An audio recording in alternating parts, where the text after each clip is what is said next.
Hey, now. Hello. Have you met Camilo? Have you met Camilo? Yes, You've heard of him. What's your name? Dinero? Last name. Dieta. Dieta. Yeah, he Where are knows. you from? Yeah. I mean, Dieta. yeah. Dieta. Dieta. Dieta. Dieta. Double M? Yeah. Oh, Yeah, okay. yeah. Yeah, sorry, I'm gonna say Dieta. Dieta. No, así se dice, pero con inglés es dieta. Bien, ¿y tú? Pero no te dicen a veces Dileta. Oh, a veces sí. Pero la primera vez que llegué con el alfabeto de Yashi. I know. Oh, double L is gonna be something. You don't like I it, know, it's sick. sí, también. Yeah. Talking about. Which ones? So when I say Camilo, Uh-huh. they spell with double L. That relevance. It's like, no, it's just One one. on. So it's Camilo. Camilo. So I say What just does it my mean? Mine. Oh, really? When I say Milo, like Milo. Yeah, I tell agents, But they also got it's even, Camilo, Milo. they got the Yeah, posted yeah, on but still it's- out there periodically. You say you kind of Yeah, got. he did one mid-year one in the last. Yeah, right? Yeah, I like it too. It's pretty nice, unique. He's vaguely familiar. Alright, guys. I think you've met before. Sean, pleasure meeting you. What? Oh, really? Alright, how was the event last week? It was good. Oh, It it's was never been chill. right. It was a good- Is that what you're talking about? Yeah. As someone who teaches We'll here get you. a lot, Sorry, I couldn't- in fact, it was kind of, Last week was crazy. Okay. Right, this week is too. Spring clock. well, it's 10 minutes off. He's so funny. 10 to 12. That's so funny. I've been here for. Oh, right. I usually only look at the minute part, right? Because I know what hour we're on, so I'm usually just looking at the minutes. I always, every time I go into teacher classes, I look to see if there's a clock in the room, or if so, I don't need to, like. Try to find it. There's a. And then when I do, I compare it to see Well, if there it's you go. accurate. How's everything going? Because there's some that are only like 3 minutes different, so I kind of know.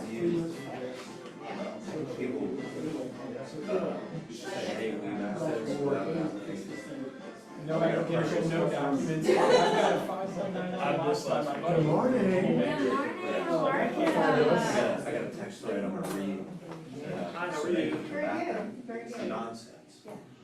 Good morning, everybody. Let's give it another minute.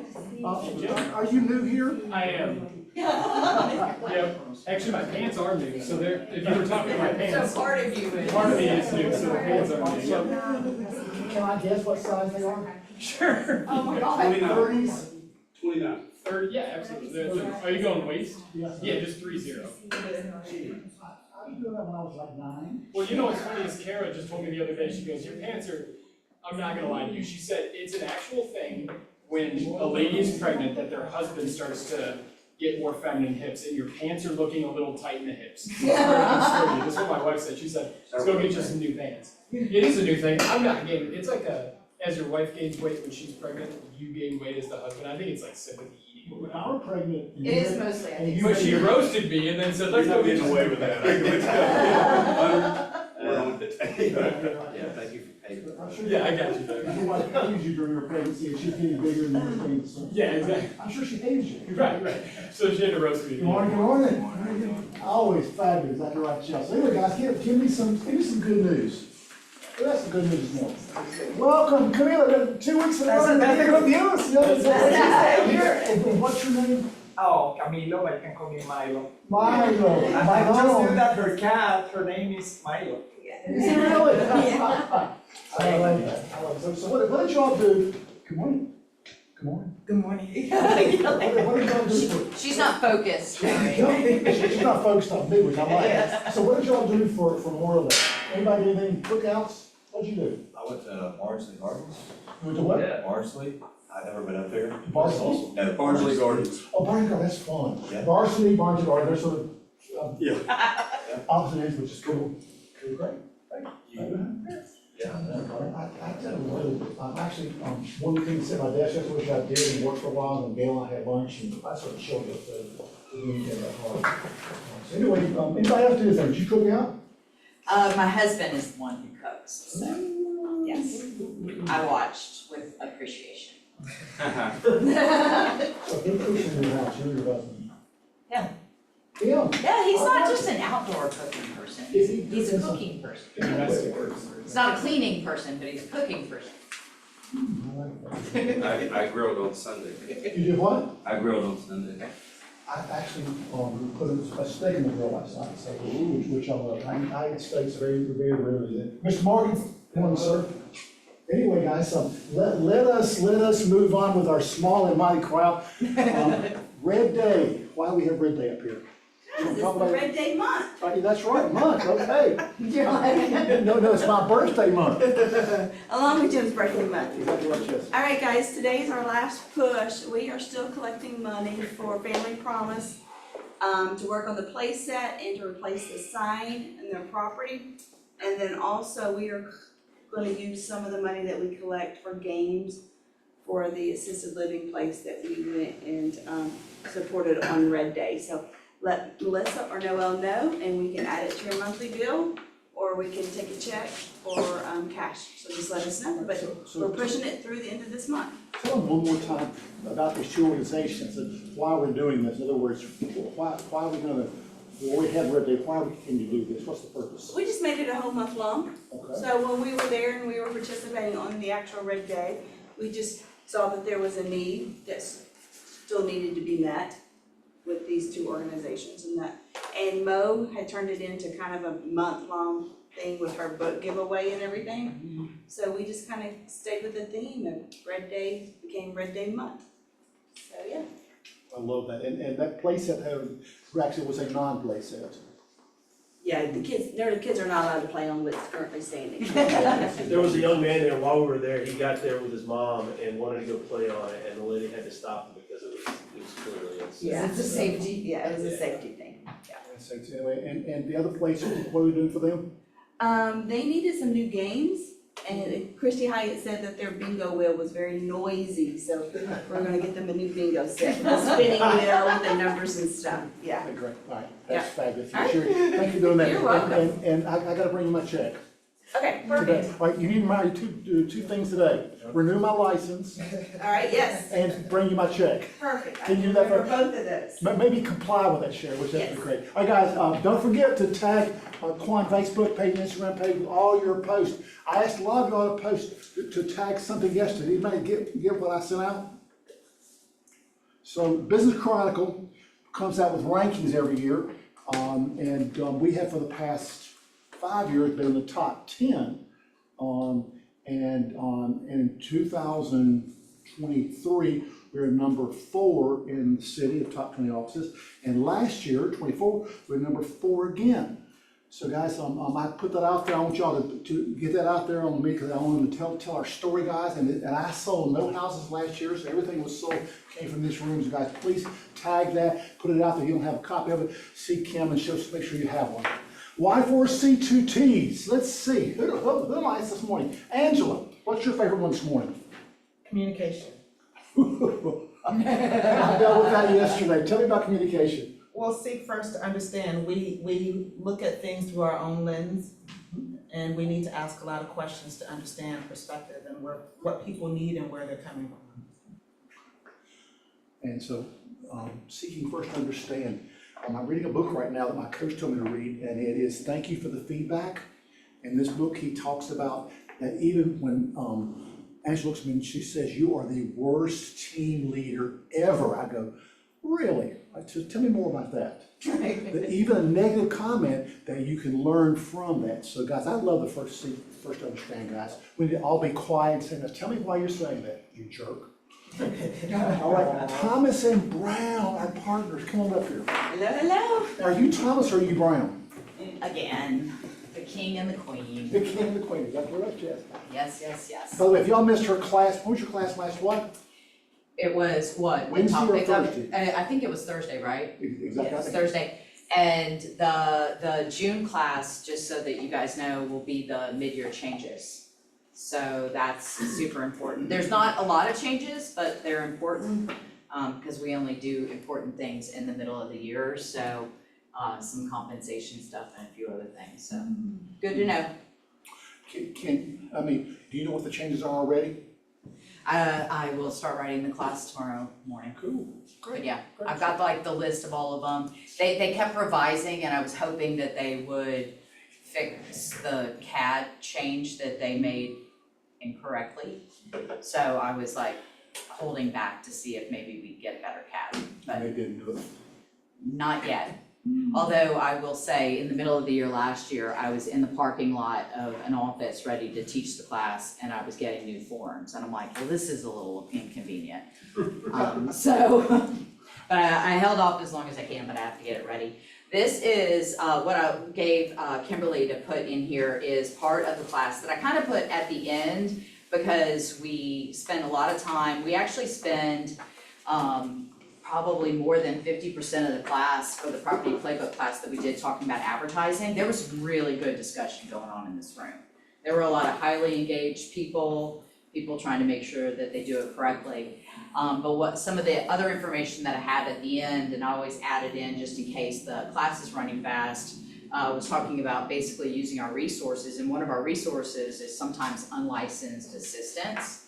And so the question comes up of what an unlicensed assistant can or cannot do. So I've just got a few quick true falses for what an unlicensed assistant can do, so you can yell them out. It's acceptable for an unlicensed assistant to prepare a counteroffer if the agent provides the specific language.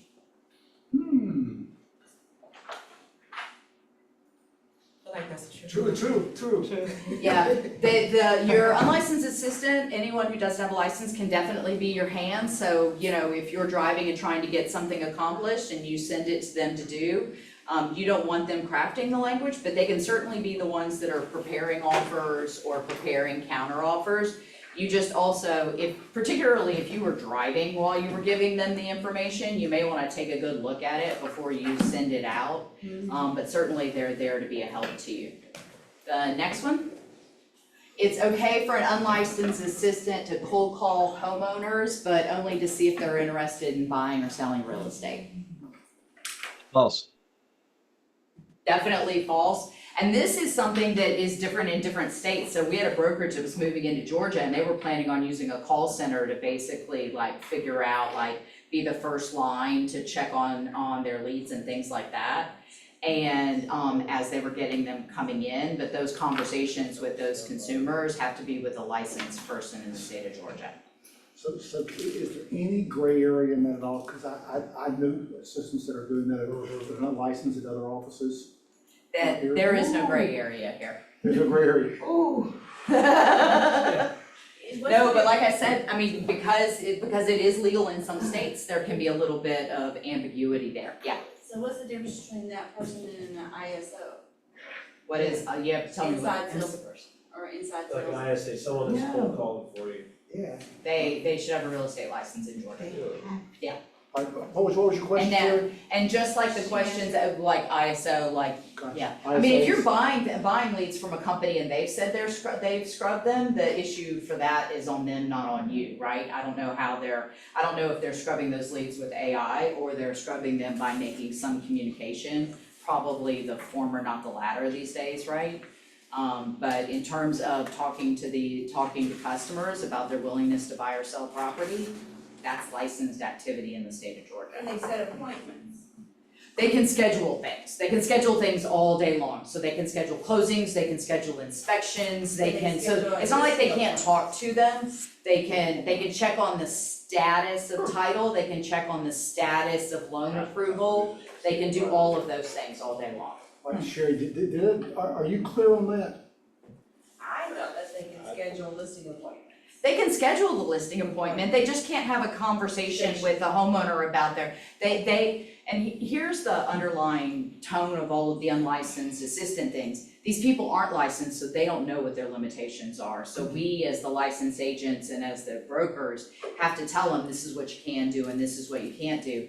And I had a situation years ago where there was an issue that arose in the middle of a transaction. So of course it's like 9 o'clock on Sunday night, we're dealing with all of this. And I got the call from the unlicensed assistant who I knew, and she said, the buyer's agent is pressuring me to call the sellers right now and talk to them all about this. The agent's on an airplane, which is her God-given right at 9 o'clock at night on a Sunday. And she said, I've told the other agent, she's gonna be on the plane for the next 6 hours, like they can't, you know. And he's like, well, you need to have that conversation with them. Well, she can't have that conversation with them. But it takes a strong personality Right. to kind of, to very nicely push back. Now, what she ended up doing was calling me at 9 o'clock at night, and I ended up calling the sellers. But she found another way to do it that didn't result in her, because she came from a situation where she was an AE for a board, so she, better than most unlicensed assistants, knew what her limitations were. An unlicensed assistant can prepare flyers and social media graphics for property if a licensed agent approves it. Yes, absolutely true. Who else is technically approving it? Broker. Yeah, it's impossible in this day and age, so the only thing you need to do is, I mean, you know, I usually say with a lot of contract things, you don't get points for creativity. I mean, obviously with advertising and with marketing, you do get points for creativity, but you need to make sure that you know where the line was, and based upon the hour and a half of discussion and questions, I think that you cannot look at what everyone else is doing and think if they're doing it, it must be right, because I have a whole file folder full of advertising that violates the advertising rules. Get them every day. And who are the ones getting caught right now? How do I say that in a? No, that's I ask people, how do you think you get tagged with this, sour grapes? Ooh, okay. I mean, So, that's, to me, that, yeah. I mean, because think about it, for advertising, you're putting it out there. So the whole point is everyone is seeing it. So it's one of the few violations where you gave them the ammo. And usually the people that take the time to do it are either angry with you or jealous of you. I mean, And that's, does the commission ever say, did you run this by your broker before you put it out there, and they go, no? they're gonna pull the broker into it. Wow, okay. Yeah, I mean, and if it's the first time something has happened, first of all, it takes like a year and a half to even end up in front of the real estate commission, which is not fun if you're one of those people who likes things to be resolved, and this is gonna be the thing tickling in the back of your brain for 18 months. But I did have, and I don't think I've posted it yet, I will, there was one where they were not in their advertising, but in their contract, they were not using the correct variation of their broker's name, and that was a $600 fine. So you would think somewhere between $400 and $600 would be the fine amount for like not on purpose, not violating fair housing, you know, didn't know better or made a mistake kind of stuff. First time would be somewhere between $400 and $600. If the general public complains about you, you go to the front of the line. If an agent does, That is very if true. the agent does, you go It's to the usually end. another agent doing it, but if a consumer is the one who complains, the odds of them knowing the advertising rules not as great unless another agent points it out to them. But yeah, they do definitely get to the front line. The next one, an unlicensed assistant may host an open house independently if the owner is present. False. No. Absolutely false. They can definitely be there with you as a wingman, and you should think about your safety. I love you guys and I don't want you to get hurt. There was an agent in one of the classes, not in this room, not in this building, who said either it was a showing or an open house, I can't no, that actually had to have been a showing. When people were coming into the house, even her own clients, she's like, well, I just let them go, I don't go into any room with them. And I'm like, that's not okay. And she said, well, that's what I was taught by an agent for my own safety. And I'm like, you need to figure out how to protect your safety without letting randos run loose inside of somebody else's property. I said, you definitely should be concerned, like if I were, you know, there are things that we do particularly as women that are automatic. Like if I'm in an uncertain situation, I'm probably gonna be closer to the door than the other person who's there, right?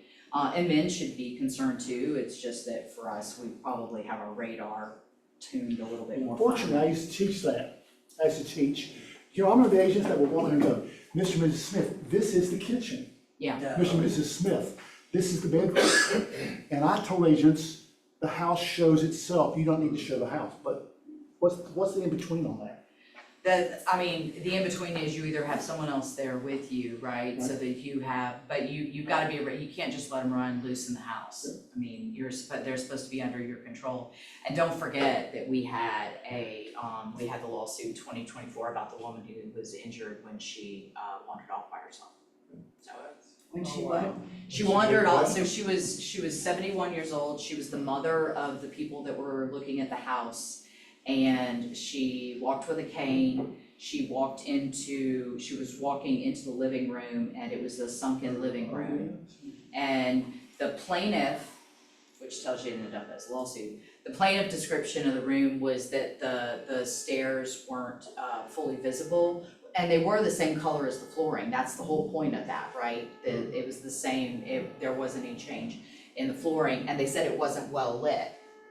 I don't have any opinion on that. And she didn't know the steps were there, and she missed them, and she fell, and she died in the hospital a few days later. And so her family sued. And the homeowner's insurance paid out the max of the wrongful death claim and just went on with their day. And then she was suing the listing agent, and the question was whether or not they had basically possession and dominion over the property. And the court found in favor of the agent and the brokerage, which is good. The bad news is they ended up in court. So we do have, and I've posted about it, we do have sign-in sheets now that have, and the point isn't the sign-in sheet, the point is the disclaimer and warning at the top of the sign-in sheet. Making it a sign-in sheet was just a way to deliver it in a relatively friendly way, and it has specific things, beware of the flooring, beware of this, beware of that. And you can either use the GAR sign-in sheet, or you can steal that language and put it wherever else you think will get it in front of people. The more that you can do that. We wrote the language for you, we don't care how you deliver it, we just gave you a delivery system. Where's your sign-in sheet located? The sign-in sheets, they're in the 900 section of the GAR forms, I think it might be like 936 and 937, but I'm speaking off the top of my head. What? It's 9:39. Not. Guessing, right? As if I would know that. Yeah, no. One of them I think is either 936 or So 938. do you all see that open houses may become a thing of the past in the near future? They did say, because that was a showing, and so I think they tried to go after each agent, and they said, well, the buyer's agent had never been there before, so the buyer's agent was clearly unaware of any hazards that were there. And they said the listing agent wasn't there at the time that it happened, so they were clearly not exercising possession and control over the property. They also pointed to language in our brokerage agreement where and in ethics and everything else that says that an agent doesn't have to go looking for trouble. So you don't have to go basically inspect the property. But they drew a distinction between a showing and an open house. Because in an open house, a listing agent does have possession and more control over it, they're definitely there. They also, which points to the fact that they have some awareness, the appeals court has some awareness of real estate. They said that the listing agent is there with the listing agent's own motivations. And what is the other motivation for holding an open house? Buyers. Find unrepresented buyers. So your liability for an open house exceeds your liability for a showing. Who in their right mind is taking a 91-year-old with a cane? 71, but still, No, yeah. 71. Yeah. I mean, because you're doing, every house in Georgia has steps. I know, it is, I cannot see as a family member how that wouldn't have been my responsibility. Exactly. I really do firmly believe that. Wait till we pick out the right one, then come see. But she could have also slipped and there could have not been anything there either. That's absolutely true. I mean, it could have been spotlighted with a completely different flooring, and as you get older, your vision tunnels a little bit, right? And you tend not to see things on the periphery as much. That's why the driving gets a little spotty at some point. Plus that so it could have- one step doesn't normally kill someone. There I can be know. complications. Well, there's also a theory under the law which is called the eggshell plaintiff, which means you take your victim as you find them. So I had a time many, many years ago, we used to live in the city of Atlanta, and we would let our 120-pound German Shepherd, we would take him to the park next to the middle school there, an open field, and I'd take him off the leash and let him catch the Kong. And he would do this as many times as you would possibly throw it. You could never, he would never get tired. And at one point we were and he would always come right back to me, and he would drop it and he would sit and wait for me to do it again. He didn't do that with my husband, but that's more about my husband's inability to train. And there were these three women walking through the park, and he was coming back with the Kong, and he is a 120-pound hoss of an animal running full barrel, and she calls him over. And so you could see him start to turn toward her, and I said, Bo, no, and he turned back around and came to me, and I put the leash on him, and I walked over, and I said, if you wanna pet him, that's great. I said, but you gotta be really careful, like calling over a dog that's running full speed. I said, he would, in the friendliest way possible, knock you on your butt. And she said, oh, that would have been bad, I just had back surgery. And I would have been responsible, legally, I would have been responsible for whatever damage was done to her because of her back. So, but yeah. What are your thoughts on shoe covers in houses? They're slippery. I mean, that's What do you that flu cut, What do you do? Like, you tell the seller to get over it. Would they rather be sued? Because I can give you the court case where these people, where this woman slipped and fell and the home, and she had shoes on. what do you think the homeowner's insurance premium looked like after that? They are slippery and they are, so I would rather clean the floor afterward than get sued over someone falling, but that's a great question, because somebody else pointed it out. An unlicensed assistant can place a lockbox on a property under the licensee's instructions. Yeah, you can run things from here to there. The only one that and it's on the leasing side is they're not allowed to collect rents. It says specifically in Georgia license law, and I had a rental agent in a class one day yell at me. Like, you can yell at me, but it's a specific line in the Georgia code. I don't know what you want me to do with that. But they can, once you have it, like, they can take monies to the office and drop things off and things like that. They're just not supposed to be basically in the debt collection of getting it from the actual client. And I think that might have been the last one. Yep, that's it. And did you respond that calmly when she yelled at you? It was a him. Did you? But I did. Did you? I usually try and use humor. Okay. I'm like, you can be mad at me, but it's not gonna change the Georgia code. But did you say you can be mad at me? It's usually disarming, because if you yell back, you just create a pitched Did you end battle. with the word jackass? No, I did not. Oh, good. I don't think anyone in the room doubted how I felt, but. All right, guys, can we give her a hand? Oh yeah, the mid-year class is June the 12th, 1 to 4, so sign up, be there, it'll be a lot of great discussion. I think there was one more question. One question, did I miss the question, can you, pack the heat in the house? Can you what? Can you carry it in? Can you what? I'm sorry. Carry a gun. Weapon? Oh, A sword. I mean, you talk, who, I guess. is- Anybody? Like for an Let's open talk about house? the agent. I You- saw- Oh, the agent having a gun? Isn't that saw just one. laws? I mean, Georgia is pretty friendly toward gun possession and ownership, and so I think you would want your homeowner to know that you're going to have it in there, because their homeowner's insurance is going to be, and they are going to be a defendant in a lawsuit. But Georgia's a very, in almost every state, you can use deadly force to protect yourself and others. Georgia is very protective of that right. There was a gentleman that we knew well that owned the treehouse in Atlanta, and he shot somebody that was robbing his place, and then the jury found him not guilty.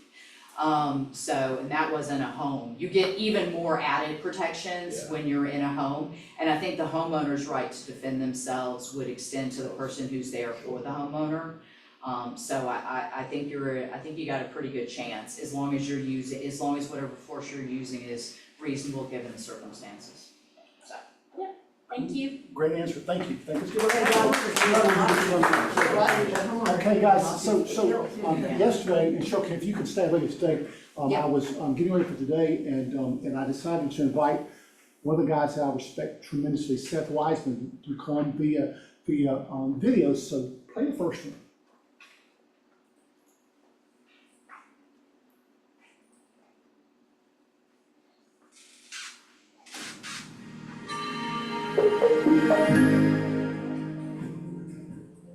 Hello, everybody. I'm Seth Weissman, and welcome to another episode of Safe Real Estate. Today, I want to talk about the protected period, and there are 3 key points that every realtor should remember.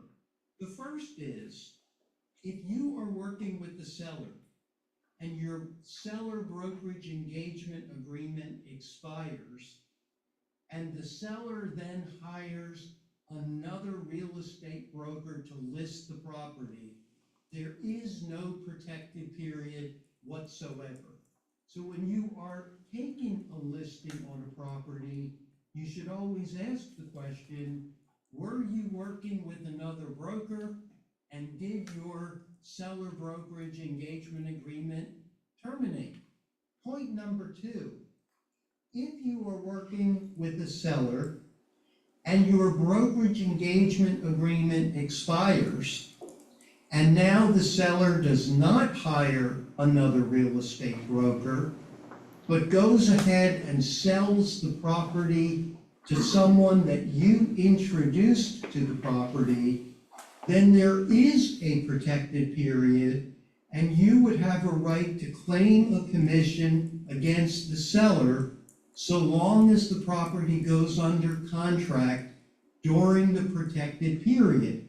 Now, one of the things every realtor needs to think about is how long should that protected period be? All right, Ken, Some you stop for people 1 think second? that a 90 days. Just 1 second, okay? All right, so who uses protected periods in here? How long is yours for? 120 days. 120 days. Anybody else? 120. 120, anybody else? Okay. Let's hear what he has to say about this. I found this very interesting. 20. Protected period is more than sufficient. But you have to ask yourself, if the seller waits until day 91 and then sells the property to a buyer that was introduced to the property by you, are you going to feel cheated? And if the answer is yes, then the protected period you have selected is too short. My recommendation is that we think about protected periods more in terms of years than days or months. I personally think that the shortest protected period you should agree to is 180 days.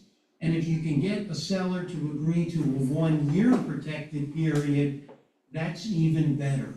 Point number 3, and this may be the most important point of the day. Let's say you have a brokerage engagement with the seller, and the seller decides to fire you. They send you an email, they call you on the phone, they say, I do not want to work with you anymore.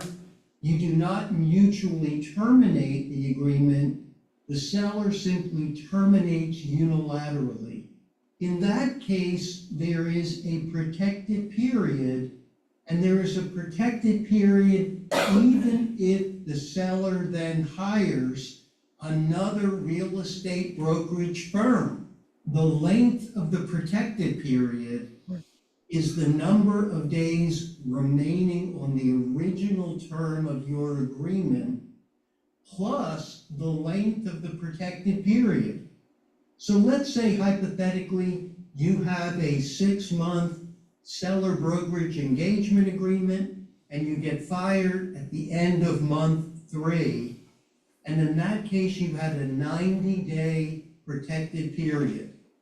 You are fired halfway through the seller brokerage engagement agreement, so the protected period is the remaining term of that agreement, which is 3 more months, plus the protected period of 90 days, so you end up with the protected period of 180 days. And again, that applies even if the seller hires another real estate brokerage firm. So what that means is if the seller then sells the property to someone that you introduced to the property, the seller may well owe the new broker a commission, but they would certainly owe you a commission as the previous broker. So the bottom line is it is much better as the listing broker to be fired than to mutually agree to terminate the contract. Because if you mutually agree to terminate, there is no protected period whatsoever. I hope this episode of Safe Real Estate has been beneficial. right? Tell me what you heard. What'd you hear? Virginia, what'd you hear?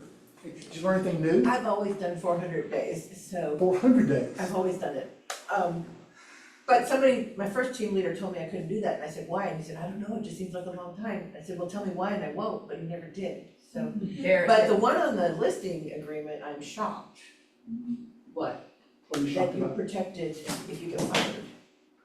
Yes, so there are three ways for it to end, it's expiration, mutual, or unilateral termination. If you look at your brokerage agreement, there's no right to terminate anywhere in there. Exactly, The only, exactly. and I've had this conversation with someone else on the forms committee, so it's on my list for this year. The only place you find this is in the B section labeled protected period. That's where it says, if this happens, then that happens. So everything is in that one paragraph.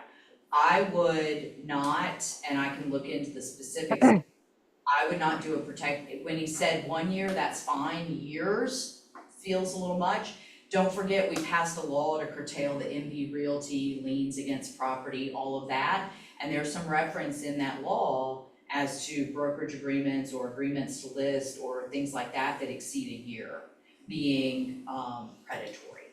So I would take it down to like 364 to make it less than, or 360 days. But that's a law that didn't exist when you also started doing it.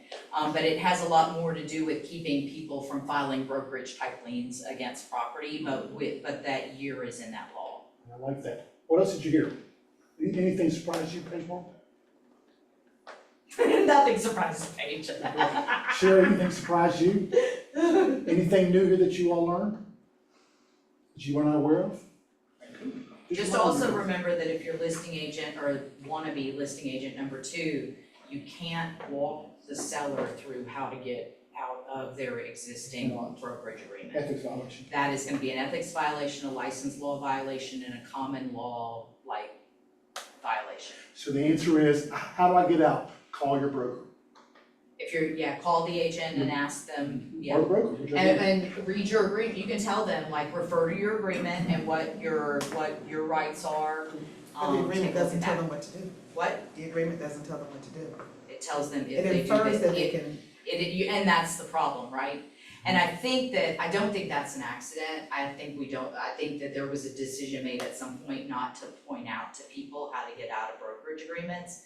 But I think given the climate that we're in right now, I think we need to clear up that part of it. Because we've definitely said if they unilaterally, if they mutually, but we haven't said you can unilaterally terminate, you all may agree to mutually terminate. And oh, by the way, we have forms for that, right? With the actual reference numbers in them. True, we do. Don't make it up. Make it up. All right, next week, play the next week, Kimberly. We only have 3 guys that are short, I promise you. There's 2 or 3. They're shorter when you listen to them at 2 times speed. I agree. Hello, everybody. I'm Seth Weissman, and welcome to another episode of Safe Real Estate.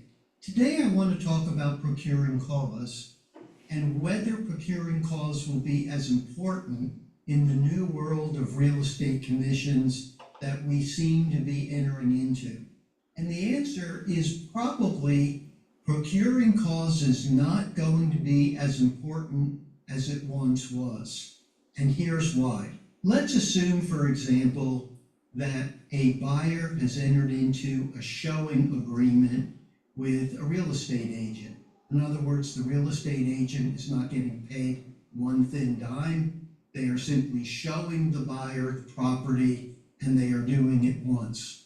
And let's say that the buyer absolutely falls in love with the property, wants to buy it, but says to the realtor, "Thank you very much for showing me the property, but I am not interested in working with you further." And let's also assume that in this transaction, neither the seller nor the seller's broker are offering any commission whatsoever to the buyer's broker. In that specific case, is the buyer's broker the procuring cause of the sale? And the answer is, yep, they probably are the procuring cause. That buyer broker initiated the key series of events that caused the buyer to want to buy the property. But does it matter? Does that entitle the buyer's broker to any real estate commission whatsoever? And the answer is no. And the reason that that is the case is neither the seller nor the seller's broker are offering any compensation whatsoever. So even though the buyer's broker was the procuring cause only applies to evaluate the question, are you entitled to share in a commission being offered by the seller or the seller's broker? If neither the seller nor the seller's broker are offering a commission, then in that case, there's nothing for the buyer to get from either the seller or the seller's broker. So the bottom line is, if you are trying to be the procuring cause of the transaction and to actually get paid for it, you need to make sure that the seller or seller's broker are actually offering compensation to you from which you can claim to be the procuring cause. Now, if you think about what this really means in the grand scheme of things, you have to ask yourself, does it really make sense to work with buyers for free where you are not charging them anything for your services? Because we are increasingly moving into a world where with decoupling, we are seeing a lot more situations where the seller or seller's broker are not initially offering any compensation whatsoever to the buyer's broker. I hope this episode of Safe Real Estate has been beneficial. As always, it's... Right, hold your thought. What did y'all hear? Hold your thought. What did y'all hear? Nothing new.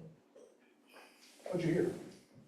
I heard a specific situation where agreeing to work for nothing is important. And we use it. And what? And we use it. Okay. If we are holding an open house, we of course are representing the seller. And that's very plain.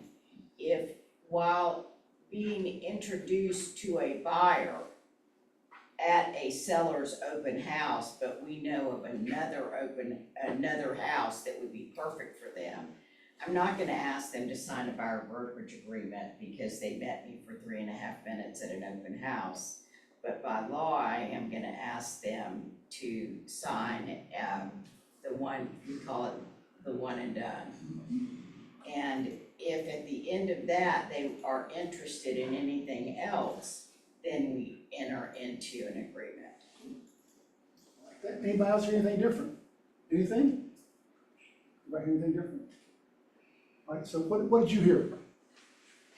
That you have 100% right to whatever the compensation is, but if it's zero, you get 100% of zero. There's a difference between having a legal right and having a legal remedy. I was chairman of the grievance committee.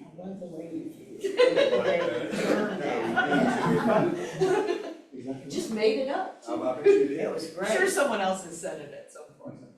I said, I used to, we heard these all the time on the grievance committee, was that, but I was a procuring cause.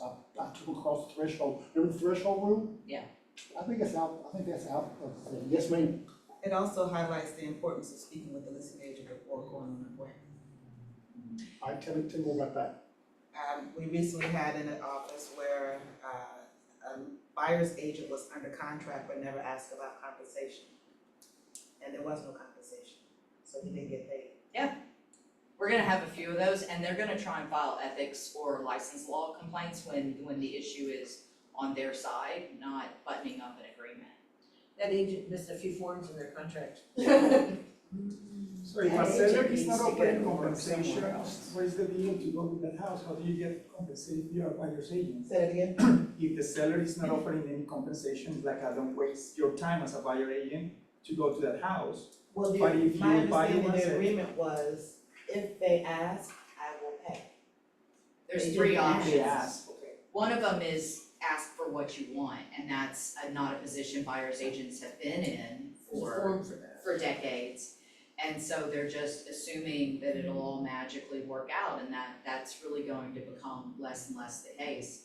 So, and there's now an option in the listing agreement that says, I'm more than willing to look at whatever you wanna ask me for. I'm just not gonna lock myself into offering up a number. So did you ask for a compensation? And there are when you reasons show to the home? offer up a number, and there are reasons to When you not. show the home, you ask for that. Before I show it, I wanna know what it is. So, Listing agents just aren't calling, they just not communicating most of them. That's true. They don't respond. I'm getting, the question asked about 5 minutes after we're under contract. Exactly. And Instead of 120 seconds before Yeah, and I'm like, that sounds like a you With problem. nothing, with no buyer broker Then those agents- compensation in the agreement. I mean, it's like, shame on you. I had one, I was at the Savannah board teaching, and it was teaching to brokers, and the broker said that one of her agents, not only did they get past contract, they got past due diligence. Wow. They got past all contingencies. And when they asked about it, when the closing attorney is saying, where is the instructions to the closing attorney? And this is the first time that they've considered, like, oh yeah, I gotta figure out like, oh yeah, I'm getting paid, like the same thing I always get paid, right? Oh, And that always was. Sherry, So we had a situation last week, Juan was a listing agent. Commission was never asked, the seller was offering it in our listing agreement, but it was never asked. The 259 didn't come along with the offer, it was not negotiated whatsoever. And, after the fact, done with due diligence, like you said, they start talking about it, and it's like, it wasn't negotiated. And, you didn't ask for it, it wasn't negotiated, and the buyer's agent stepped away from the contract because his buyer brokerage agreement wasn't strong enough the buyer couldn't afford to pay him, but then he worked with Compass, and you have to pay the broker there. Evidently, so he just stepped out of contract altogether because he could not afford to pay his brokerage. The listing agent witnessed it too. This is a very well-known. well, it's up to very the seller at that It's up point, to the seller. He's got who the may have funds to backup pay. offers that they're looking at, like it depends on how much do I need or want this deal, right? Yeah. It's the same thing like when they ask for things for repairs. Yeah. How do you decide whether you're gonna give them money or give them repairs? I don't know, well, do I hope you stay or do I hope you go We away? were a week from closing and our seller's net sheet didn't have it calculated in because it wasn't negotiated yet. alright, so, dumb question from your broker, the team leader, big difference, okay? So I said, okay, Mr. Buyer, you like this house, great, let's sign a buyer's agreement right now, and I'll ask the seller to pay the commission. Legal or not legal? In the contract? The buyer's agreement should have already been signed. Yeah. Per our Yeah. broker. No, but, no, we're talking about where they show up and. You could have one where you like go show it to them and they're like, yes, I'd like to make an offer right now. Well, at that point, you've moved from showing agreement to, to doing a buyer brokerage agreement. And then you already have what's going on in the property. What I would tell a buyer, which is a lot more defensible than some of the other ways that this is said, we'll ask for everything that you need in the contract, so let's sit down and write an offer. I mean, let's ask for whatever concessions, let's look at what we're gonna offer as a purchase price and what we wanna ask for in concessions. I have, there's a list price. To me, that's a suggestion. Okay, there's a commission that we're being told that they're going to pay. To me, that is a suggestion. If I wanna ask Unless for it's been publicized or committed to on a legal document, right? that my buyer has agreed to. Okay, If my buyer hasn't agreed to that, right. then we can ask for 10% commission be paid at closing. You can't ask for more, you talking about like as a credit to the seller, a credit to the buyer side? I mean, you can't ask for more compensation than what your buyer was obligated to pay you. No, seller. But you just Whatever's said in your buyer. agency agreement with your buyer is the max you can ask for. Correct. Yeah. So let's say, because we're not supposed to talk about specific numbers, that it's 10%. Then I can ask for 10% when I write the offer. Yeah. And it doesn't matter. So it's not what they're willing to pay, it's what you're willing to negotiate to. Well, and the other question is, how much should you ask for from the seller? The answer is as much as you can get. That's right. I mean, so if my compensation as a buyer's agent was gonna be $10,000 and I think I could get 12 grand out of the seller, I should be asking the seller for 12 grand. I shouldn't just be looking to cover my nut, right? I should be looking to get the buyer as much as they can get, given all the things that you all are good about, which is figuring out the market and motivations and talking to the listing agent, trying to get, trying to figure out how negotiable they are. We couldn't ask for more than what was in our. No, you're asking for 12,000 and seller paid closing costs. Okay. 10,000 of it covers your compensation, and the other 12 covers their other costs. Yeah. Great, I got, there's one more, then we'll move on. Play the one more. And I love this one, my favorite one. I'll tell you what in a minute.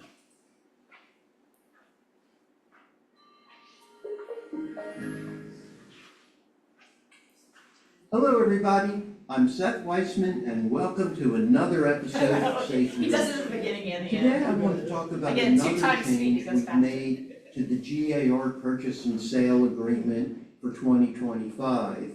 And specifically, what we did was to change how clean a property needs to be at the time of closing. And the reason we made this change is that we had some sellers arguing that they had no duty to clean the house because they were selling the property in as-is condition. And that was not a result which the GAR Forms Committee thought was a good result. So what we did is we basically added language that said, even if the property is being sold in as-is condition, the seller still had an obligation to keep or to deliver the property in clean condition. What the language actually says is the following: notwithstanding any other provision to the contrary, at the time of possession, seller shall deliver the property in clean condition, free of trash, garbage, debris, pets, and personal property of the seller not otherwise identified as remaining with the property. And if you think about the language that we have added here, we definitely have broadened it to include trash, garbage, and debris. And frankly, the language about pets was added because we've had a number of situations where buyers went to the house after closing and discovered that the sellers amazingly had left a cat or a dog in the house or right outside the house, which to me just makes no doggone sense at all. The other change that we added was that the seller would also remove all personal property except for personal property which everyone agrees in the contract would remain with the property. Now, this language does not, in my opinion, require that the property be professionally cleaned. If you want the house to be professionally cleaned, you should add a special stipulation requiring that it be cleaned by a professional cleaning service. I hope this episode of Safe Real Estate is beneficial. I can imagine leaving my house and leaving my dog there. I can imagine. The number of stories I had in classes, Really? yeah, a lot of cat, Now mostly goldfish, cats. maybe There was a goldfish. snake. A snake. Okay, so tell me what you, what did you hear? What did you hear? No, nothing at all. I mean, any bed, well, trash, but no animals at all. Anybody hear anything different there? The definition of clean is Subjective. Cause didn't it used to say cabinets had to be white? There's a No, stip, there's a there's a stip stip that that says things have to be wiped with a damp cloth. A moist. A moist.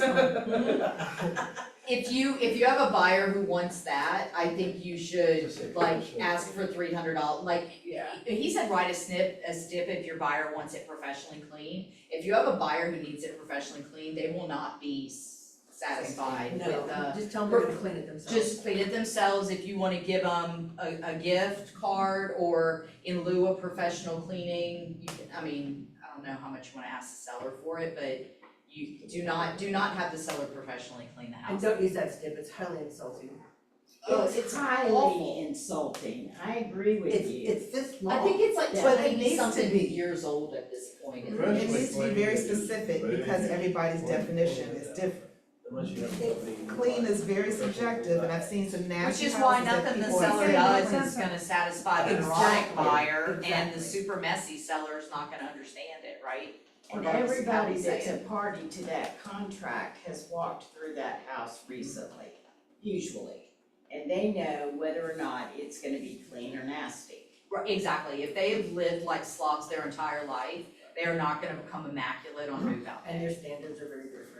Are there a lot of issues when a buyer moves in and the seller had clearly, I did this in college, just moved a bunch of furniture they didn't want or trash or whatever, overflowing So my garbage into the road? My big takeaway from this one is like, leave everything you're supposed to leave and take everything you're supposed to take, right? I mean, that's the big thing. They will, like, they'll fill up the whole trash cans so that like nothing else can be thrown away. I had one poor buyer who was asking about, they had used the area between the outbuilding and the fence to just dump 20 years of broken children's toys, the outdoor plastic stuff.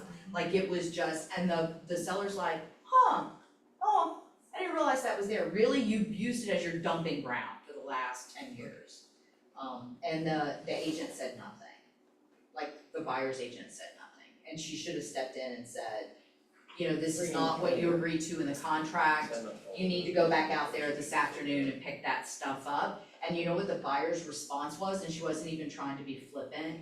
She said, oh, I just sold a house. I didn't realize that I could just leave anything I don't want.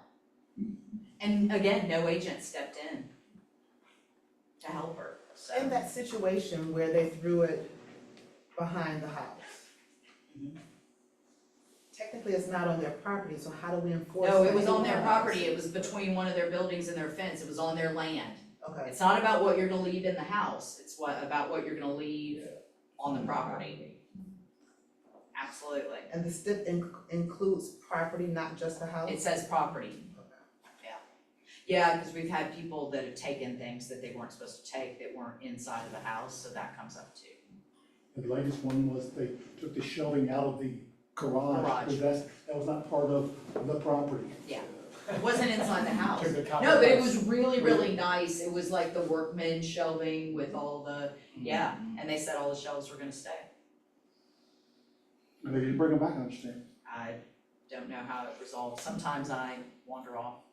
All right, you all, any extra you want to add to this? Anybody else in Virginia? I would love to see them add paint cans to that list. It used to be, paint cans are on there. They're on there. Are they specified? I think they're over on the right-hand side up near the top, if I'm not mistaken. Not in the disclosure, because people The just, fixture checklist. They're on the fixture but I'd like checklist. to, with the removal, stuff you're supposed to remove. But it's on the fixture checklist, so we don't, because there is a lot of other things we would add back into You're it. saying that you want it in there that it That says they you get rid of are to remove it, not you They are, leave their you are 30-year-old not. cans of paint that are not And marked on the disclosure, like to because you might pretend- need them. And like to pretend that your ugly colors are gonna like. And that falls under personal items, paint cans, right? Yeah, no, it's on the disclosure, so what you should do as buyer's agent is make sure that it's marked that it's gonna go. I can't tell you how many cans of paint I've had. Or write a stip Dry in my that they're garage. all gonna be removed. There Yes, is It's just a and multiple removed situations, from you the can't- property entirely. Yeah. We can write a stip for that. You can't throw them in your trash can. No, I mean, it depends, some of the stuff depends on if it's latex or oil as to how easy it is. If they're to dried get rid up, of. you can, I just bring them home and pop the lids, and a couple months later, they can go in the trash. Yeah, that's easier with latex than with oil paints, so. Sean, did you have a question?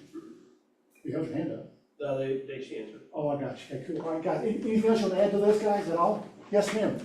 I have a seller who has a Japanese maple that she planted in honor of her brother. And we made sure that it was specified in the disclosures that it does not stay with the property, so that any buyer comes, they're aware that this will be leaving, to forego any potential lawsuits or any Perfect. disagreements. So I just, Yeah. in having that conversation with her, other stories came up of friends who were sued because of plants that were taken that weren't supposed to be Because you taken. buy the property, not the house and not the interior. Is You it an buy the integral part of the landscaping? I'm sure, it's a Japanese maple, Yeah, so they're it's, typically so right it's front and it's a center. focal piece of some area, right? That's awesome. That's cool that they're just gonna take it. Better off just buying a new one for your new house. Yeah, because this one has sentimental value, because of the connection of why she planted it, she won't do that. And if there's a buyer pitch, I mean, you could always agree, you could look at the cost and agree to buy a replacement Yeah, tree just for the plug it area, in. yeah. Let them get the brand new one. Give them your script, Paige. If you hold the house up like this and you turn it upside down and you shake it and it falls out, it doesn't stay with the property. If it's still sticking after you've turned it upside down, you get it. That's But awesome. the question that I asked in the class was, you walk in our front door and there's, the dining room on one side, the study on the other, and when you look in that wall, that entire wall is bookshelves. And it looks like it's built in, and it's not. But it does have the little safety thing up at the top, the little bitty The tilt brackets. the tilt to keep it from doing that. So if you turn the house upside down, it'd probably just rip out of the wall, so I don't know which way that would fall, right? So That would be non-attached. So does the law say then, if I don't specify this television is staying, I don't specify, and you don't ask for it, can I check it?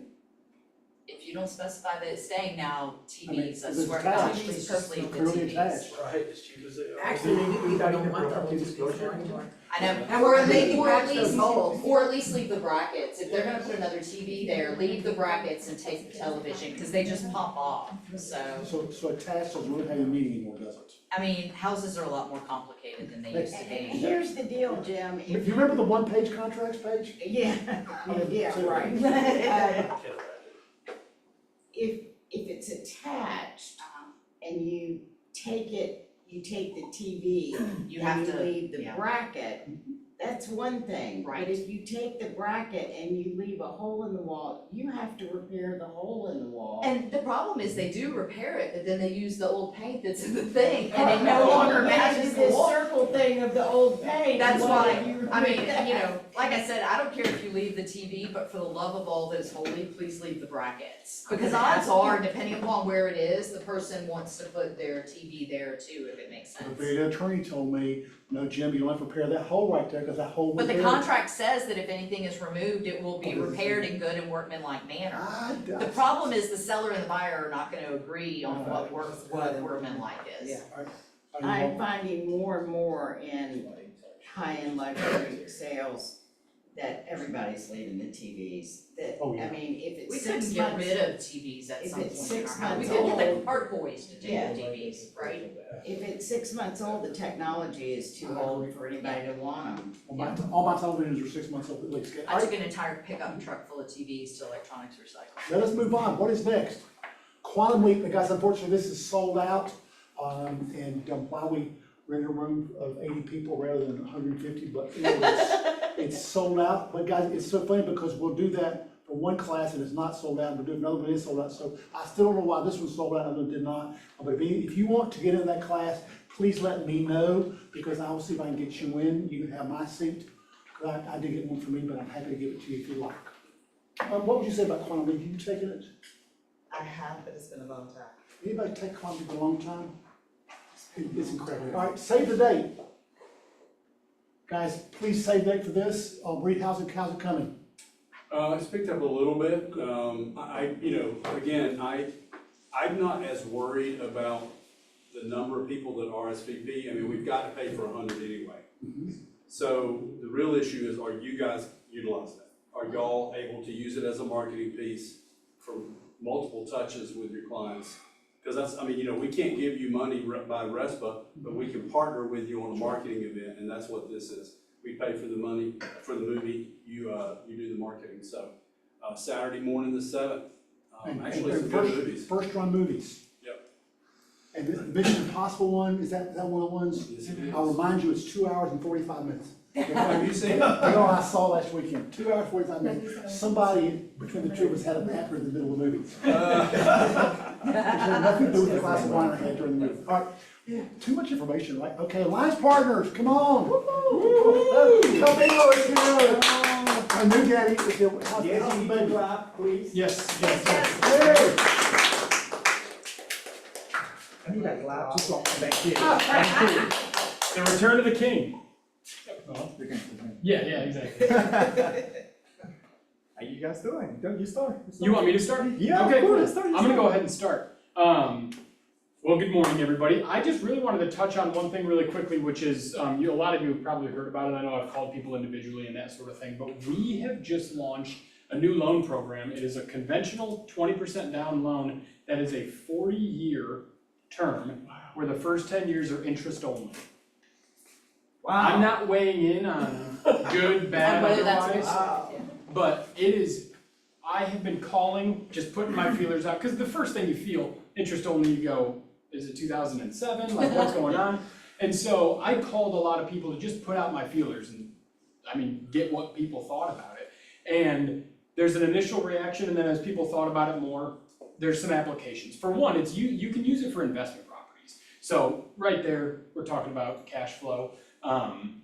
There potentially are other opportunities for it. I'm not gonna lead with this in terms of a client consultation, but as people start to inquire more and more about, hey Kyle, love the house, how can we get the payment down? Oh, a 2-1 buy down, great. That's a 2-year runway for a refinance. Anything else we could do there? It's a tool in the belt. So something to consider and just something to know is on the radar, and I'll let you know as I get more applications for it. Is a 40-year loan becoming more prevalent? I've not heard of it. Actually, Sean and I, we looked it up. There's some random places that have There are done a lot of credit unions are starting to offer these, I think. Yeah. That seems to be the largest group that's offering these 40 years. And I don't think they're IO for the first 10, they're full P&I. Yep. So. It's just stretching it out. It's just longer. stretching it out, yeah. Which I will say, we've had the discussion before of, if interest rates drop, what's gonna be the response? And in reality, I've said it before, home prices relative to median income is just, it's just astoundingly worse margin there than it's ever been. And so something has to change. Ideally, it's affordability, but if it's, longer terms, I don't know. But if we start to see them become more prevalent, I wouldn't be too surprised. Listen, and every case is different. We're gonna have a conversation with the clients, and based on that conversation, the communication that you mean this morning, we're gonna realize if this fits for that particular person. It's not for everybody. It's great for investors. I'm an investor myself, and I'm looking into that. When they started out, they were good for people that had bonus income, because then, if they were commission-based like you guys are, then it got used by everyone, then it got abused, then we had a mortgage meltdown. But it had actual places where it fit. You just have to have the person who, when they do get that big bonus or commission check, is gonna throw it against principal. And 20% down minimum is a big plus That to keep definitely, people because safe. we're doing 100%, right? Right, and stated income, and yes. Yeah, the idea is that you show to your clients that we have additional products or additional ways to help you out. That doesn't mean that it's gonna apply for one. Probably when we have the conversation about the 40 years, we end up talking about the 30 year, it depends. Yeah. It all depends. At the same time that we have. So the 30-year conventional right now is at 7%? Yeah. Something like that, okay? So what is this 40-year?